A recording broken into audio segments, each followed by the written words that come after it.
Je suis très heureuse de te retrouver pour ce nouvel épisode de la psychologie en mode ludique.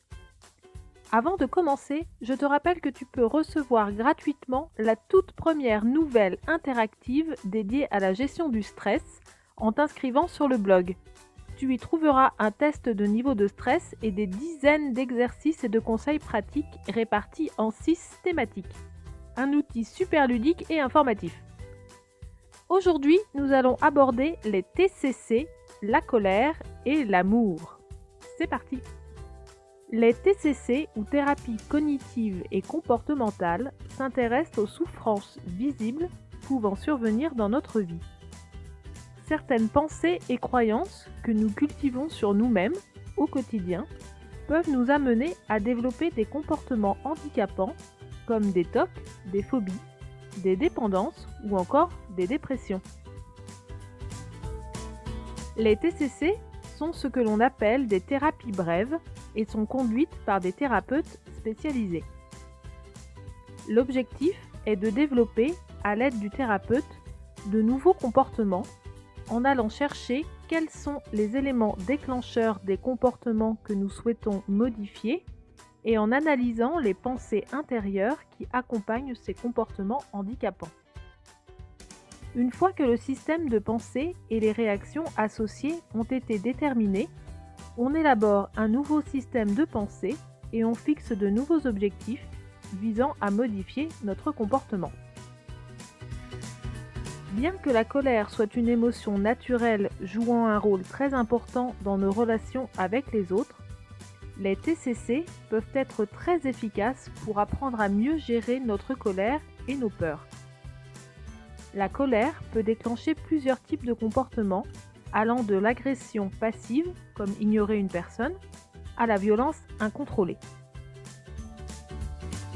Les personnes dépressives sont davantage exposées à la colère, de même que la tristesse et le chagrin peuvent également y mener.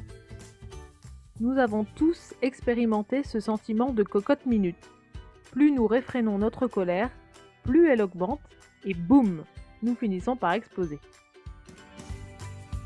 La colère n'est pas nécessairement destructrice si elle s'exprime de façon appropriée et constructive. Les enfants qui expriment correctement leur colère ont par exemple moins de problèmes émotionnels et sociaux à l'âge adulte. Afin de mieux contrôler nos réactions face à ce sentiment complexe, les TCC permettent en outre de modifier notre manière d'évaluer une situation. Car très souvent, la colère découle directement d'une évaluation erronée de la situation. Ainsi, si nous arrivons à penser autrement, cela nous aidera à mieux contrôler notre comportement et nos ressentis. Et figure-toi qu'il en va de même avec l'amour. Ah, l'amour!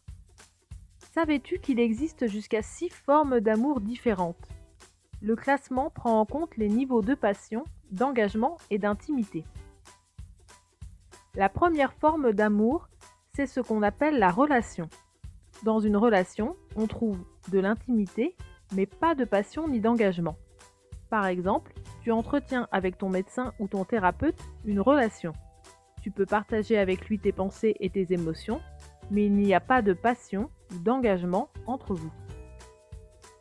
Vient ensuite la tocade, pure expression de la seule passion. Pas d'intimité ni d'engagement, c'est par exemple l'amour d'une seule nuit. On trouve ensuite l'amour vide. Certains couples restent par exemple ensemble car malgré le manque de passion et d'intimité, ils ont un engagement l'un envers l'autre. L'amour indigent présente quant à lui un fort niveau d'engagement et de passion, mais très peu d'intimité. Roméo et Juliette en sont la parfaite illustration. Puis viennent l'amour compassionnel d'une authentique et profonde amitié, avec beaucoup d'engagement et d'intimité, mais pas de passion, et l'amour accompli, incarnant passion dévorante, engagement solide et profonde intimité.